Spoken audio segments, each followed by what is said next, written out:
ಲೇ ಬಿಟ್ಲಾ ಒಟ್ಟು 12 ದೋಸೆ ಕಟ್ಟಿಸ್ಕೊಂಡ್ ಬಂದ್ವಿ. ಇದರಲ್ಲಿ ನೀನೆಷ್ಟು ತಿಂತ್ಯಾ? ನೋಡ, ನನಗೆ 6 ದೋಸೆ ಕೊಟ್ಬಿಟ್ಟು ಮಿಕ್ಕಿದ್ದನ್ನ ನೀನೇ ತಿಂದು ಮಜಾ ಮಾಡ. ನಿನಗೆ 6 ದೋಸೆ ಕೊಟ್ರೆ ಅಲ್ಲಿ ಮಿಗೋದು 6 ದೋಸೆನೆ. ಹೊರಲಕ್ಕನ ಪದ್ದು ಲೆಕ್ಕದಲ್ಲಿ ಚುರುಕಾಗ್ಬಿಟ್ಟಿದ್ಯಾ? ಲೆಕ್ಕ ಎಲ್ಲ ಪಕ್ಕಕ್ಕಿಡೋ. ನಿನ್ನ ಬ್ರೂಸ್ಲಿ ಬಾಡಿಗೆ 6 ದೋಸೆ ಜಾಸ್ತಿ ಆಗಲ್ವೇನಾ? ನೋಡಪ್ಪದ್ದು, ನನ್ನ ಭಾಗದ 6 ದೋಸೆ ನನಗೆ ಕೊಟ್ಬಿಡು. ನನಗೆ ಎಷ್ಟಾಗುತ್ತೋ ಅಷ್ಟು ತಿಂತೀನಿ, ಮಿಕ್ಕಿದ್ದನ್ನ ಬಿಸಾಕ್ತೀನಿ. ಕರೆಕ್ಟ್, ನಾನು ಹಾಗೆ ಮಾಡ್ತೀನಿ.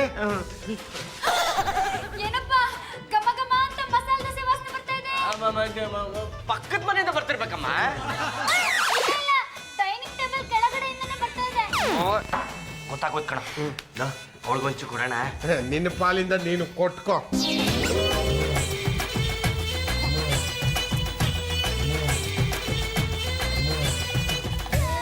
ತಗ, ಕಣ್ಣು ಗೊತ್ಕೊಂಡು ತಿನ್ನು. ಏನಪ್ಪ ಇದು ಬರೀ ಪಲ್ಯ ಕೊಡ್ತಾ ಇದ್ದೀರಾ? ನಾಳೆ ಬರೀ ದೋಸೆ ಕೊಟ್ರೆ ಸರಿ ಹೋಗುತ್ತಲ್ಲ. ಎಷ್ಟು ದೋಸೆ ತಂದಿದ್ದೀರಪ್ಪ? ಒಟ್ಟು 12 ಮಸಾಲೆ ದೋಸೆ ಇದೆ. ಅದರಲ್ಲಿ 6 ನಾನು ತಿಂತೀನಿ, ಇನ್ನಾರನ್ನ ಇವನು ತಿಂತಾನೆ. ಇಷ್ಟು ದೋಸೆ ತಂದಿದ್ರಲ್ಲ, ಮನೆಯವ್ರಿಗೂ ಕೊಟ್ಟು ತಿನ್ಬೇಕು ಅನ್ನೋದು ನಿಮ್ ಗಂಡ ಜನ್ಮಕ್ಕೆ ಅನ್ಸೋದೇ ಇಲ್ವಾ? ಜಾರ್ಜಿ ಅವರು ದುಡ್ಡು ಕೊಡೋದು ನಾವಿಬ್ರು ದೋಸೆ ತಿನ್ಲಿ ಅಂತ, ಊರವ್ರಿಗೆಲ್ಲ ಹಂಚೋದಿಕ್ಕಲ್ಲ. ನನ್ನ ಮುದ್ದಿನ ಸೊಸೆ ನಿಮಗೆ ಯಾವಾಗ್ಲೂ ಮಸಾಲೆ ದೋಸೆಗೆ ಅಂತ 200 ರೂಪಾಯಿ ಕೊಡ್ತಾ ಇದ್ರು. ಇವತ್ತು ಇಷ್ಟೊಂದು ದೋಸೆ ಕಟ್ಟಿಸ್ಕೊಂಡು ಬಂದಿದ್ದಿಲ್ಲ ಅಂದ್ರೆ ದುಡ್ಡನ್ನ ಕದ್ಬಿಟ್ರ. ಅತ್ತವ್ರೆ, ಆಡೋ ಮಾತಕ್ಕೆ ಒಂದು ಅರ್ಥ ಬೇಡವಾ? ನಾನು ಯಾರು? ಐಎಂ ವಿಠಲ್ ಮೂರ್ತಿ MA, ಗಂಡುಗಲಿ ವಂಶದ ಏಕೈಕ ಮನೆ ಅಳಿಯ. ನಾನು ಪದ್ದು ಅಲಿಯಾಸ್ ಪದ್ಮನಾಭ, ಗಂಡುಗಲಿ ವಂಶದ ಆಧಾರ ಸ್ತಂಭ. ಗುಡ್ ಮಾರ್ನಿಂಗ್ ಜಾರ್ಜೆಟ್ಗೆ ಅಂತ ಒಂದು ಸಲ್ಯೂಟ್ ಹೊಡೆದ್ರೆ ಸಾಕು, ಮಸಾಲೆ ದೋಸೆಗೆ ಅಂತ 200 ರೂಪಾಯಿ ಹಂಗಂಗೆ ಬಂದು ಬೀಳುತ್ತೆ. ಅಂತದ್ರಲ್ಲಿ ಕದ್ದಿದ್ದೀನಿ ಅಂತ ಹೇಳ್ತಿದ್ರ? ಅವೆಲ್ಲ ನಿಮ್ ಮುಂಚೆಕ್ಕೆ ಸರಿ. ಲೇ ಬಿಟ್ಲಾ, ಯಾಕೋ ಇಲ್ಲಿ ದೋಸೆ ತಿನ್ನಕ್ಕೆ ಮನ್ಸಾಗ್ತಿಲ್ಲ ಕಣ. ಮತ್ತಿನ್ನೇನು ಕಾಗೆಗಳ ತರ ಬಂದು ನಿಂತ್ಕೊಂಡಿದ್ರೆ ತಿನ್ನಕ್ಕೆ ಎಲ್ಲಿ ಮನ್ಸು ಬರುತ್ತೆ? ಬಾ, ನಾವ್ ಆಚೆ ಹೋಗ್ತೀನಣ್ಣ. ಬಲ್ಲು, ಪಲ್ಯನ ಬೇಗ ತಿನ್ಕೊಂಡ್ಬಿಡು, ಪಕ್ಕದಲ್ಲಿ ರೊಟ್ಟಿ ಕಿತ್ಕೊಂಡ್ಬಿಟ್ರೆ ಕಷ್ಟ.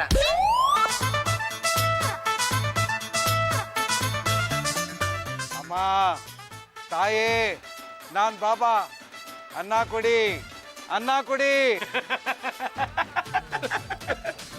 ಅನ್ನ ಅಂತ ಅನ್ನ ಎಲ್ಲಿ ಸಿಗುತ್ತೆ? ಅನ್ನ ತಿಂತಾ ಇದ್ದೀಯಾ? ಅನ್ನ ಕೊಡು. ಓಡಾದಿಲ್ಲ ಅವಾಗಲ್ಲೇ ಭಿಕ್ಷುಕ. ಎಲ್ಲ ನೀನೇ ತಿನ್ಬೇಡ, ನನಗೂ ಹಸಿವಾಗ್ತಾ ಇದೆ, ನನಗೂ ಅನ್ನ ಕೊಡು. ಚಿನ್ನ ಬೇಕಾದ್ರೆ ಸಿಗುತ್ತೆ, ಆದ್ರೆ ಅನ್ನ ಸಿಗಲ್ಲ. ಮಳೆ ಇಲ್ದೆ ನಾಲೆ ಎಲ್ಲ ಒಣಗಿದೆ, ಅಕ್ಕಿ ಬೆಲೆ 50 ರೂಪಾಯಿ ಆಗಿದೆ ಅಂತ ನನಗೂ ಗೊತ್ತು. ಏಯ್, ಬಾಷ್ಟ ಮಾಡಕ್ ಬಂದ ಇಲ್ಲಿ, ಅನ್ನ ಕೊಡೋದಿಲ್ಲ, ಹೋಗಲ್ಲೇ.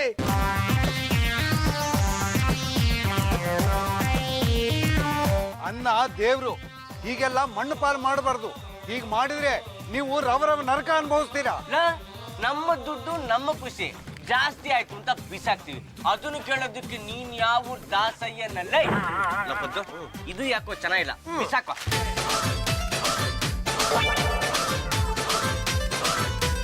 ಎಷ್ಟು ಬೇಕೋ ಅಷ್ಟನ್ನೇ ತಂದು ತಿನ್ಬೇಕಪ್ಪ. ನಮ್ಮ ದುಡ್ಡಲ್ಲಿ ನಾವು ದೋಸೆ ತಂದಿದ್ವಿ, ಬೇಕಾದ್ರೆ ತಿಂತೀವಿ, ಇಲ್ಲ ಬಿಸಾಕ್ತಿವಿ. ಅದನ್ನ ಕೇಳಕ್ ಇವನಿಗೆ ಯಾರು? ಯಾವ್ದೋ ತಲೆ ತಿನ್ನೋ ಗಿರಾಕಿ. ನಿನ್ ಪಾಡಿ ನೀ ಸುಮ್ ತಿನ್ನ.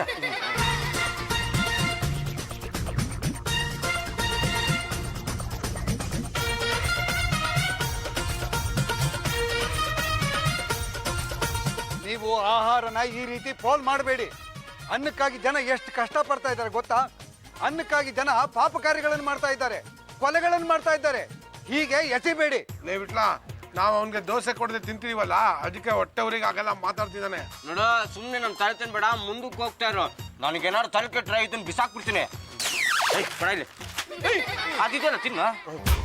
ಎಲೈ ಅವಿವೇಕಿಗಳ, ನಾನು ಅನ್ನಬಾಬಾ. ಬುದ್ಧಿ ಮಾತು ಹೇಳಿದ್ರೆ ನನ್ನನ್ನೇ ಬೈತೀರಾ? ನಿಮಗೆ 10 ಟಾರ್ಚರ್ಗಳು ಸಿಗಬೇಕು, ಆ ರೀತಿ ಶಾಪ ಕೊಟ್ಟಿದ್ದೀನಿ. ಏನಿವನು ವಿಶ್ವಾಮಿತ್ರ ಮಹರ್ಷಿ ಜಮದಗ್ನಿ ಕೊಟ್ಬಿಟ್ಟ ಶಾಪನ ಶಾಪ. ಲೇ, ಟಾರ್ಚರ್ ಇಲ್ಲ, ಟಾರ್ಚ್ ಲೈಟ್ ಇಲ್ಲ, ಸುಮ್ನೆ ಹೋಗ್ತಾರಲ್ಲೇ. ಲೇ ಬಿಟ್ಲಾ, ಯಾಕ ದೋಸೆ ತಿನ್ನಕ್ಕೆ ಬೇಜಾರಾಗ್ತಾ ಇದೆ ಕಣ. ತಲೆ ಯಾಕೆ ಕೆಡ್ಸ್ಕೊತ, ಬಿಸಾಕು.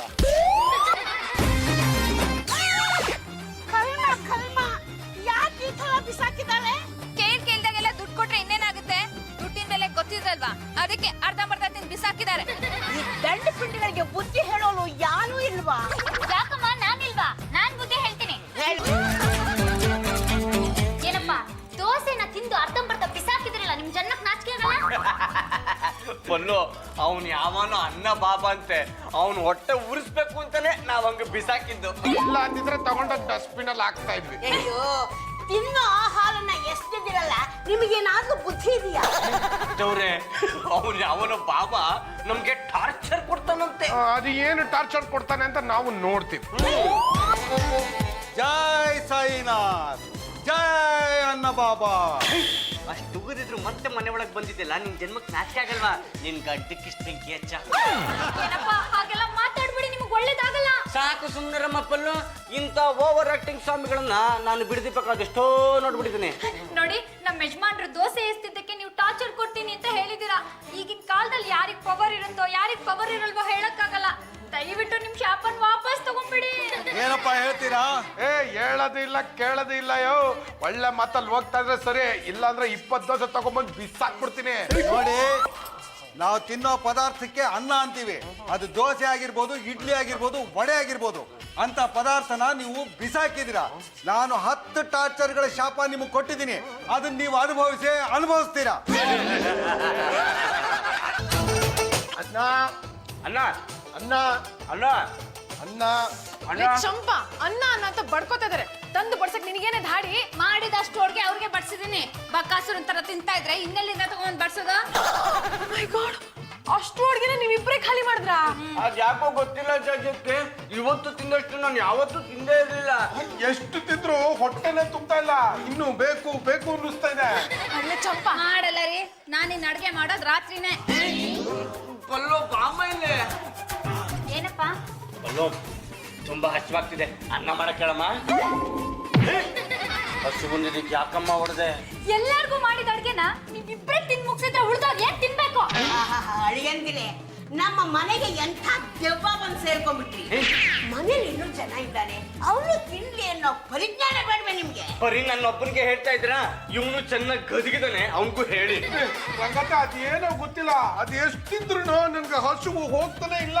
ನನಗೂ ಅಷ್ಟೇ ಕಣೋ, ಸಿಕ್ಕಾಪಟ್ಟೆ ಹಸುವಾಗ್ತಿದೆ. ಅನ್ನ ಅನ್ನ ಅನ್ನ ಅನ್ನ ಬೇಕಪ್ಪ? ತಗೊಳ್ಳಿ. ಬೇಸ್ ಹಾಕಿ ನನ್ನೇ ಉಪವಾಸ ಕೆಡಿಸ್ತೀರಾ? ಎಲ್ರೂ ಸೇರ್ಕೊಂಡ್ ಪಾತ್ರೆ ಬೆಳಗಿಟ್ರೆ ರಾತ್ರಿಗೆ ಅಡ್ಗೆ ಮಾಡ್ತೀನಿ. ಇಲ್ಲಾಂದ್ರೆ ಎಲ್ರೂ ನೀರ್ ಕುಡ್ಕೊಂಡ್ ಬಿದ್ಕೊಳ್ಳಿ. ಪತ್ತು, ಮನೇಲಿ ಮಾಡಿದ್ದೆಲ್ಲ ನಾವೇ ತಿಂದು ಮುಗಿಸಿದ್ವಿ ಅಲ್ವಾ? ಆದ್ರೂ ಯಾಕೋ ಈ ಹಸುವು ಹೋಗ್ತಾನೆ ಇಲ್ವಲ್ಲೋ? ನಾವು ತಿಂದಿದ್ದು ಜಟ್ರಕ್ಕೆ ಹೋಗೋ ಬದಲು ಸೈಡ್ಗೆ ಹೋಗ್ಬಿಟ್ಟಿದೆ ಅನ್ಸುತ್ತೆ.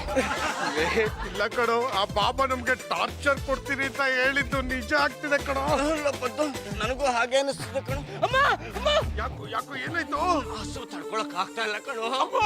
ಯಾಕೋ ಏನಾಯ್ತು? ಯಾರೋ ನನ್ನ ಹೊಟ್ಟೆನ ಹಿಂಡಿದಂಗ ಆಗ್ತಿದೆ ಕಣೋ. ನನಗೂ ಅಷ್ಟೇ ಕಣೋ, ಹಿಂಡಿ ಹಿಪ್ಪೆ ಮಾಡ್ದಾಗ ಆಗ್ತಿದೆ. ತಡಲಾರೆ, ನಾನು ಬಾಳಲಾರೆ. ತಾಳಲಾರೆ, ನಾನು ಹಸಿವು ತಾಳಲಾರೆ. ಹೊಟ್ಟೆಯಿಂದ ಈಗ ಬರೀ ಬೆಂಕಿ ಬರಕ್ ಬಾಕಿ ಕಣೋ. ಏನ್ ಹಸಿವು, ಅಯ್ಯೋ, ಯಾಕೆ ಕಾಡುತ್ತೋ? ಕಾವು ಕಾವು ಕಾವು ಅಂತ ಪ್ರಾಣ ತಿಂತಾಯ್ತು. ಇದು ಹಸಿವಲ್ಲ, ಇದು ಹಸಿವಲ್ಲ ಬಾಬಾ ರಸಾಪ ಅನ್ನೋ ನಿಜವ ನಿತಿಳ್ಕೋ. ಅಯ್ಯೋ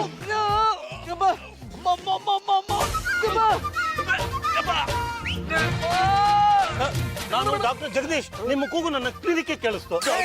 ನೀವು ದೇವ್ರ ತರ ಬಂದ್ರಿ ಡಾಕ್ಟ್ರೇ. ಡಾಕ್ಟ್ರೇ, ಹಸಿವಿನಿಂದ ಸಾಯ್ತಾ ಇದ್ದೀವಿ, ದಯವಿಟ್ಟು ನಮ್ಮನ್ನ ಚೆಕ್ ಮಾಡಿ ಪ್ಲೀಸ್.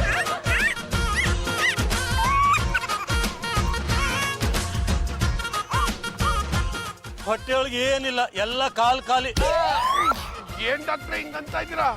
ನಾವು ನೆನ್ನೆನು ಚೆನ್ನಾಗೇ ತಿಂದಿದ್ದೀವಿ. ಇವತ್ತು ಸಖತ್ತಾಗೆ ತಿಂದಿದ್ದೀವಿ. ಹೊಟ್ಟೆನಲ್ಲಿ ಏನಿಲ್ಲ ಅಂತ ಹೇಳ್ತಿದ್ರಲ್ಲ ರೇ, ಸರಿಯಾಗಿ ಚೆಕ್ ಮಾಡಿ ಬನ್ರಿ ರೇ. ನಿಮ್ಮ ಹೊಟ್ಟೆಯಲ್ಲಿ ಮತ್ತೇನೋ ಸಮಸ್ಯೆ ಇದೆ ಅಂತ ಅನ್ಸುತ್ತೆ. ನಿಮ್ಮ ಹೊಟ್ಟೆಯಲ್ಲಿ ಹುಳುಗಳು ಏನಾದ್ರು ಸೇರ್ಕೊಂಡ್ರೆ ನೀವು ತಿಂದ ಆಹಾರ ಆ ಹುಳುಗಳು ಪಾಲಾಗುತ್ತೆ. ಹುಳುಗಳ? ಆ ಹುಳುಗಳು ಹೇಗಿರುತ್ತೆ ಡಾಕ್ಟ್ರೆ? ಹೇಳೋದಕ್ಕಾಗೋದಿಲ್ಲ. ಸಣ್ಣ ಸಣ್ಣ ಹಾವಿನ ಮರಿಗಳ ತರ ಇರುತ್ತೆ. ಜಂತು ಹುಳು, ಕೊಕ್ಕೆ ಹುಳು, ಲಾಡಿ ಹುಳು ಅಂತಾರೆ. ಆ ಹುಳುಗಳೇನಾದ್ರು ಆಹಾರ ತಿನ್ನೋದಕ್ಕೆ ಶುರು ಮಾಡ್ಬಿಟ್ರೆ ಮನುಷ್ಯ ವೀಕ್ ಆಗಿ ಹಸುವು ತುಂಬಾ ಜಾಸ್ತಿ ಆಗ್ಬಿಡುತ್ತೆ. ಈ ಹಾಳಾದ ಹುಳುಗಳು ಬಂದು ನಮ್ಮ ಹೊಟ್ಟೆಗೆ ಸೇರ್ಕೋಬೇಕಾ? ಡಾಕ್ಟ್ರೆ, ಹೇಗಾದ್ರೂ ಮಾಡಿ ಹುಳುಗಳನ್ನ ಹೊಟ್ಟೆಯಿಂದ ತೆಗೆದು ಬಿಡಿ. ನೀವು ನನ್ನ ಕ್ಲಿನಿಕ್ಗೆ ಬನ್ನಿ, ಹೊಟ್ಟೆನ ಬಗೆದು ಹುಳುಗಳನ್ನೆಲ್ಲ ಆಚೆ ಬಿಟ್ಬಿಡ್ತೀನಿ. ಅಲ್ಲೋ, ಅವ್ರಿಗೆ ಫೋನ್ ಮಾಡ್ತೇನೆ. ಜೊತೆಗೆ ಎಷ್ಟು ಟ್ರೈ ಮಾಡಿದ್ರು ಫೋನ್ ಎತ್ಕೋತಿಲ್ಲ. ಇವ್ರು ಬಂದ್ರು ಅಂದೆ ಬಿಟ್ರು ಅಂದೆ ಅಲ್ಲೇ ಬಿದ್ದಿರ್ಲಿ ಬಿಡೆ. ಯಾಕೆ ಯಾಕೆ ಹೀಗ್ ಮಾತಾಡ್ತೀಯಾ? ಮತ್ತೇನೇನತ್ತೆ, ನೆನೆ ಒಬ್ಬೊಬ್ರು 24 ಚಪಾತಿ ತಿಂದಿದ್ದಾರೆ. ಲಟ್ಸಿ ನನ್ನ ರಟ್ಟೆ ಎಲ್ಲ ಬಿದ್ದೋಗಿದೆ. ತಿಂಗಳಿಗಾಗೋ ದಿನಸಿನ ವಾರಕ್ಕೆ ಖಾಲಿ ಮಾಡಿದ್ರೆ ಬನ್ನಿ ಒಂದ್ ನಿಮಿಷ ಹುಡ್ಕೊಂಡ್ ಬರೋಣ. ಆಕ್ಚುಲಿ ನನ್ಗೆ ಈಗೊಂದು ಇಂಪಾರ್ಟೆಂಟ್ ಮೀಟಿಂಗ್ ಇದೆ, ಇಲ್ದೇ ಇದ್ರೆ ಗೊತ್ತಾಯ್ತು ಬಿಡಿ, ಬೀದಿ ಸುತ್ತಿದ್ರೆ ನಿಮ್ ಮೇಕಪ್ ಹಾಳಾಗುತ್ತೆ ಅಂತ ತಾನೆ ನಾನೇ ಹುಡ್ಕೊಂಡ್ ಬರ್ತೀನಿ. ಲೋಪದ್ದು ಡಾಕ್ಟ್ರು ಆಪರೇಷನ್ ಮಾಡ್ತೀನಿ ಅಂತ ಕಿಡ್ನಿ ಕಿತ್ಕೊಂಡ್ಬಿಟ್ನಲ್ಲ. ಒಂದ್ ಕಿಡ್ನಿ ಕಿತ್ಕೊಂಡಿದ್ರ ಪರವಾಗಿಲ್ಲ ಕಣೋ, 2 ಕಿಡ್ನಿನೂ ಕಿತ್ಕೊಂಡ್ಬಿಟ್ರಲ್ಲೋ. ಓ ನಿಂದ? ಇಲ್ಲ ಕಣೋ, ನಮ್ಮಿಬ್ರದು ಹೌದಾ? 2 ಕಡೆ ಕಟ್ ಮಾಡಿರೋದ್ ನೋಡಿದ್ರೆ ಗೊತ್ತಾಗಲ್ವೇನೋ. ಏನಪ್ಪ ಇದು ನಿಮ್ಮ ಅವತಾರ? ಈಗ ತಾನೇ ಆಪರೇಷನ್ ಥಿಯೇಟರ್ ಇಂದ ಎದ್ ಬಂದಂಗಿದೆ. ಏನಪ್ಪ ಪಲ್ಲು, ಡಾಕ್ಟ್ರು ಆಪರೇಷನ್ ಮಾಡ್ತೀನಿ ಅಂತ ನಮ್ಮ 2 ಕಿಡ್ನಿಗಳನ್ನ ಕಿತ್ಕೊಂಡ್ಬಿಟ್ನಮ್ಮ. ನೀವ್ ಹೇಳ್ತಾ ಇರೋದು ನಿಜಾನಾ? ಹೂ ಕಡೆ ಪುಲ್ಲು, ಹೊಟ್ಟೆ ತುಂಬಾ ಹಸಿತಾಯ್ತಲ್ಲ. ನಿಮ್ಮ ಹೊಟ್ಟೆಲಿ ಹುಳುಗಳಿದೆ, ಬನ್ನಿ ನಮ್ಮ ಆಸ್ಪತ್ರೆಗೆ ಹುಳನ ತೆಗೆದು ಹೊರಗಡೆ ಹಾಕ್ತೀನಿ ಅಂತ ಕರ್ಕೊಂಡೋದ್ರು. ಆಮೇಲೆ ನರ್ಸ್ಗೆ ಕಿಡ್ನೀಸ್ ರಿಮೂವ್ಡ್ ಅಂತ ಅಂದಿದ್ದು ಕೇಳಿಸ್ತು. ಆಮೇಲೆ ಮೂರ್ಛೆ ಹೋಗ್ಬಿಟ್ಟೆ. ನಮಗ್ ಜ್ಞಾನ ಬಂದ್ಮೇಲೆ ಓ ವೆರಿ ನೈಸ್ ಕಿಡ್ನೀಸ್ ಅಂತ ಡಾಕ್ಟ್ರು ನರ್ಸು ಕಿಡ್ನಿನ ಕ್ಯಾಚ್ ಹರ್ತಿದ್ರಮ್ಮ. ಕಿಡ್ನಿ ಕಳ್ಕೊಂಡಿರೋ ದುಃಖದಲ್ಲಿದ್ದೀನಿ, ಯಾಕಮ್ಮ ಹೊಡಿತೀಯ? ಒಂದು ಕಿಡ್ನಿ ಕಳ್ಕೊಂಡ್ರೆ ಬದುಕ್ಬೋದು, 2 ಕಿಡ್ನಿ ಕಳ್ಕೊಂಡ್ ಹೇಗಪ್ಪ ಬದುಕಾಗುತ್ತೆ? ಹೌದಲ್ವಾ? ಲೇ ವಿಟ್ಲ, ಅದು ಹೀಗಾಗಿರ್ಬೋದು ಕಣ. ಹೆಂಗ? ಅವರು ಬಲಗಡೆ ಕಿಡ್ನಿನ ತೆಗಿಯಕ್ಕೆ ಪ್ರಯತ್ನ ಪಟ್ಟಿರ್ತಾರೆ, ಅದು ನಾನ್ ಬರಲ್ಲ ವೆರಿ ಸಾರಿ ಎಂದಿರುತ್ತೆ. ಅದೇ ಕೋಪದಲ್ಲಿ ಅವರು ಎಡಗಡೆ ಕಿಡ್ನಿನ ಪಚ್ಚಕ್ಕಂತ ಕಿತ್ಕೊಂಡ್ಬಿಟ್ಟಿರ್ತಾರ, ಅದಕ್ಕೆ 2 ಕಡೆನೂ ಗಾಯದ ಮಾರ್ಕಿರೋದು. ಮೈ ಗಾಡ್, ಪದ್ದು ಬಿಟ್ಲಾ, ನೀವಿಬ್ರು ಹೇಳ್ತಿರೋದು ನಿಜಾನಾ? ಸುಳ್ಳು ಹೇಳಿ ನಾವ್ ಯಾವ ನರಕಕ್ಕೆ ಹೋಗಬೇಕು ಚಾಚತ್ಗೆ? ಬಲಗಡೆ ಕಿಡ್ನಿ ತಗೊಳಕ್ಕೆ ಅಂತ ಹೋದಾಗ ಅದು ತಕರಾರು ಮಾಡಿದ್ದಕ್ಕೆ ಎಡಗಡೆ ಕಿಡ್ನಿನ ಕಿತ್ಕೊಂಡ್ಬಿಟ್ರು. ನೋಡಿ ಅತ್ತೆ, ಗಂಟು ಪಿಂಡಗಳೆಲ್ಲ ಆಪರೇಷನ್ ಮಾಡಿಸ್ಕೊಂಡು ಬ್ಯಾಂಡೇಜ್ ಸುತ್ಕೊಂಡ್ ಬಂದಿದ್ದಾರೆ. ಅಯ್ಯೋ ದಂಡ ಪಿಂಡ್ಗಳ, ಆಹಾರಕ್ಕೋಸ್ಕರವಾಗಿ ಅನ್ನಕ್ಕೋಸ್ಕರವಾಗಿ ಕಿಡ್ನಿಗಳನ್ನೇ ಮಾರ್ಕೊಳ್ಳೋ ಮಟ್ಟಕ್ಕೆ ಬಂದ್ಬಿಟ್ಲ. ಅತ್ತವ್ರೆ, ನಾವ್ ಯಾಕೆ ನಮ್ ಕಿಡ್ನಿಗಳನ್ನ ಮಾರ್ಕೋತೀವಿ? ಆ ಡಾಕ್ಟ್ರು ನಿಮ್ಮ ಹೊಟ್ಟೆನಲ್ಲಿ ಜಂತುಳು ಇದೆ, ಅದನ್ನ ತೆಗಿತೀನಿ ಅಂತ ಮೋಸದಿಂದ ನಮ್ಮ ಕಿಡ್ನಿಗಳನ್ನ ಕಿತ್ಕೊಂಡ್ಬಿಟ್ಟ. ಸಾಕು ತಪ್ಪಿಲಿ ಅಳಿಯಂದಿಲೆ, ನಿಮ್ಮ ಒಪ್ಪಿಗೆ ಇಲ್ಲದೆ ಅವಳು ಕಿಡ್ನಿಗಳನ್ನ ಕಿತ್ಕೋತಲ್ಲ ನಿಮ್ಮನ್ನ.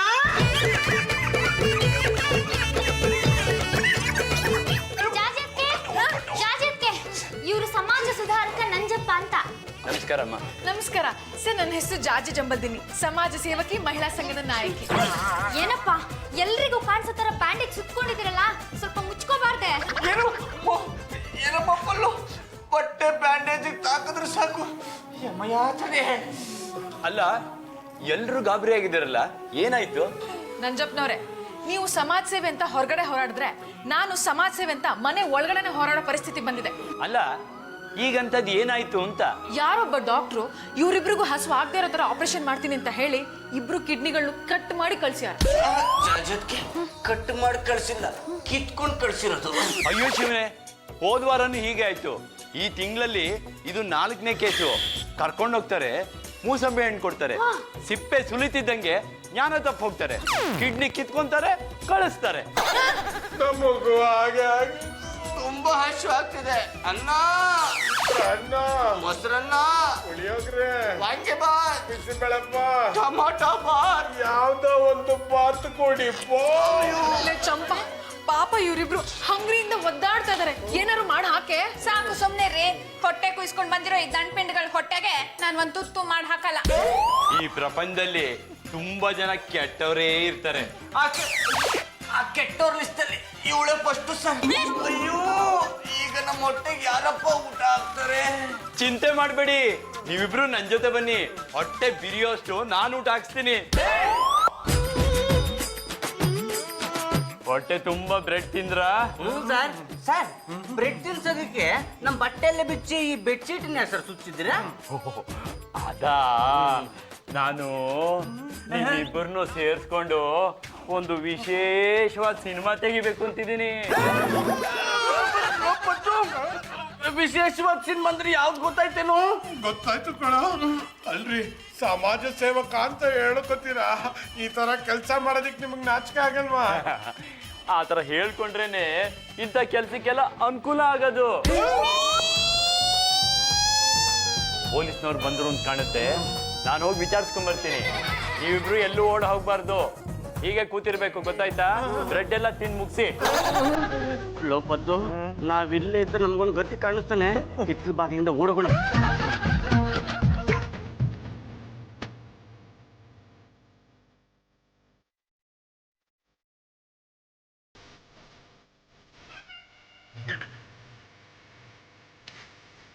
ಲೋಪದ್ದು ಏನಾಯ್ತು? ನಮ್ಮ ಅವಸ್ಥೆ ಹಿಂಗಾಗ್ಬಿಡ್ತು. ಇದೆಲ್ಲ ಬಾಬಾ ಶಾಪ ಕಣೋ. ಲೋಪದ್ದು ಹಳಸಿದ ಚಿತ್ರಾನ್ನದ ವಾಸನೆ ಬರ್ತಾ ಇದೆ ಕಣೋ. ಹೂ ಕಣ, ನನ್ಗೂ ಬರ್ತಿದೆ. ಅಲ್ಲಿ ನೋಡೋ ಭಿಕ್ಷುಕ ಚಿತ್ರಾನ್ನ ತಿಂತಿರೋದು. ಬಾ ಭಿಕ್ಷುಕನ್ನ ಅಟ್ಯಾಕ್ ಮಾಡೋಣ. ಚಿತ್ರಾನ್ನ ತಿಂತಿದ್ಯಾ? ಹಳಸಿ ಚಿತ್ರಾನ್ನ ವೆರಿ ಟೇಸ್ಟಿ. ತುಂಬಾ ಹೊಟ್ಟೆ ಹಸಿತಾ ಇದೆ, ಒಂದೇ ಒಂದು ತುತ್ಕೊಡೋಣ. ಹೋಗಲೇ, ನಾನೇ ಆ ಮೂಲೆ ಮನೆ ಆಂಟಿ ಮನೇಲಿ ಹೋಗಿ ಬೆಗ್ಗಿಂಗ್ ಮಾಡ್ಕೊಂಡು ತಿಂತಾ ಇದ್ದೀನಿ. ಆ ಆಂಟಿ ಒಗ್ಗರಣೆ ವೆರಿ ಟೇಸ್ಟಿ ಆಗಾಗ್ತದೆ.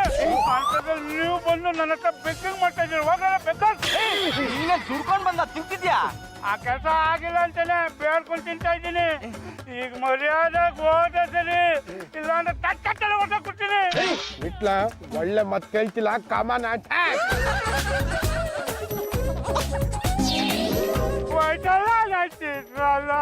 ಬಿಟ್ಲ ಅವ್ನ ಚಿತ್ರಾನ್ನ ಹೋದ್ರೆ ಹೋಯ್ತು, ಅವನು ಗಂಟು ಸಿಕ್ತು. ಬಾ ಮಾನ ಮುಚ್ಕೊಳ್ಳೋದ.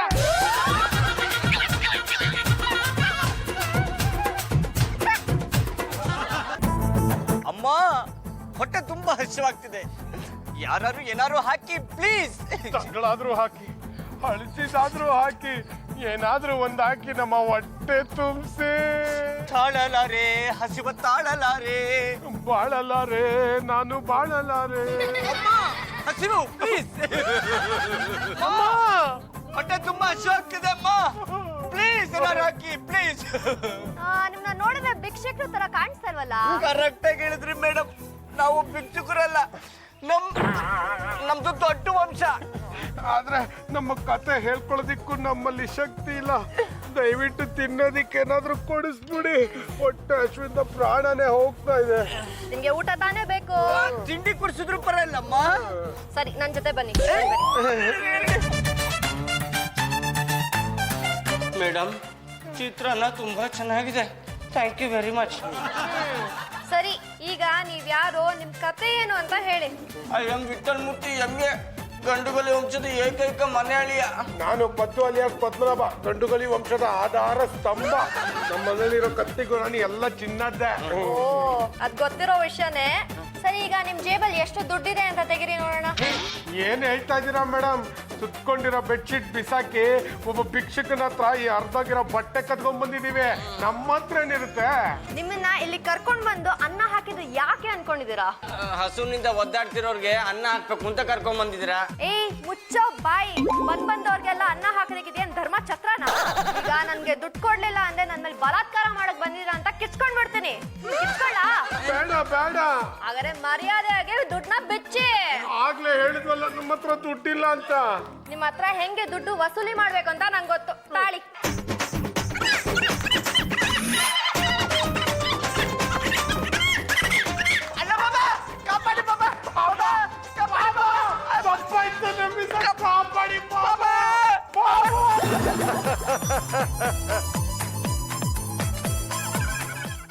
ಸಾಕು ನಿಲ್ಲಿಸು. ಮಕ್ಕಳೇ, ಏನು ನಿಮ್ಮ ಸಮಸ್ಯೆ? ಅಣ್ಣ ಬಾಬಾ, ಎಲ್ಲ ಗೊತ್ತಿದ್ದು ನಮ್ಮ ಸಮಸ್ಯೆ ಏನು ಅಂತ ಕೇಳ್ತಿರಲ್ಲ. ಈ ಹುಡುಗಿ ನಮ್ಗೆ ಅನ್ನ ಕೊಡ್ತೀನಿ ಅಂತ ಇಲ್ಲಿ ಕರ್ಕೊಂಡ್ ಬಂದ್ಬಿಟ್ಟು ಈಗ ದುಡ್ಡು ಕೊಡಿ ಅಂತಿದ್ದಾಳೆ. ಕೊಡ್ಲಿಲ್ಲ ಅಂತಂದ್ರೆ ಬಲಾತ್ಕಾರ ಮಾಡಕ್ ಬಂದಿದ್ರ ಅಂತ ಹೇಳಿ ಪೊಲೀಸ್ ಹಿಡ್ಕೊಡ್ತೀನಿ ನಿಂತಿದ್ದಾಳೆ. ಆಯ್ತು ಮಗಳೇ, ನೀನಿನ್ನು ಹೊರಡು. ಮಕ್ಕಳೇ, ಬನ್ನಿ ನಿಮ್ಮ ಮನೆಗೆ ಹೋಗೋಣ. ಎಲ್ಲರ ಎದುರಿಗೆ ನಿಮಗೆ ಬುದ್ಧಿ ಹೇಳ್ತೇನೆ.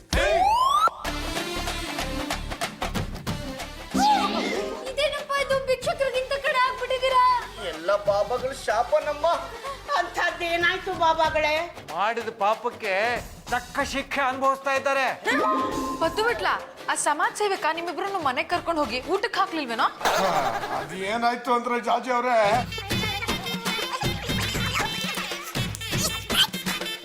ಇಷ್ಟಾಯ್ತು. ನೀವು ಪಟ್ಟ ದುಲಹನ್ ಕಾಲಕ್ಕೆ ಸರಿಯಾದ ಶಾಸ್ತಿ ಆಗಿದೆ. ಸ್ವಾಮಿಗಳೇ, ನೀವು ಮಹಾತ್ಮರು. ನಿಮ್ಮ ಶಾಪದಿಂದ ನಾವು ತತ್ತರಿಸಿ ಹೋಗ್ಬಿಟ್ಟಿದ್ದೀವಿ. ಇನ್ಮೇಲಿಂದ ಯಾವತ್ತೂ ಈ ತರ ಮಾಡಲ್ಲ. ದಯವಿಟ್ಟು ನಮಗೆ ಶಾಪ ವಿಮೋಚನೆ ಮಾಡ್ಬಿಡಿ. ಆಯ್ತು, ಇನ್ನು ಮುಂದೆ ಒಂದು ಅಗಳು ವೇಸ್ಟ್ ಮಾಡಲ್ಲ. ಒಂದು ತುತ್ತು ಕಡಿಮೆ ತಿಂದ್ರು ಹಂಚ್ಕೊಂಡು ತಿಂತೀವಿ ಅಂತ ಪ್ರಮಾಣ ಮಾಡಿ. ಆಯ್ತು, ನೀವು ಹೇಳ್ದಾಗೆ ಪ್ರಮಾಣ ಮಾಡ್ತೀವಿ. ಆಯ್ತು, ಇನ್ನೊಂದ್ ಸಾರಿ ಇದೇ ತರ ದುರಹಂಕಾರ ಪಟ್ರೆ ಮುಂದಿನ ಜನ್ಮದಲ್ಲಿ ತಿಗಣಿಗಳಾಗಿ ಹುಟ್ಟಿ ಮಾರನೇ ದಿನಾನೇ ಆನೆ ಕಾಲಲ್ಲಿ ಸಿಕ್ಕು ಸಾಯ್ತೀರಾ.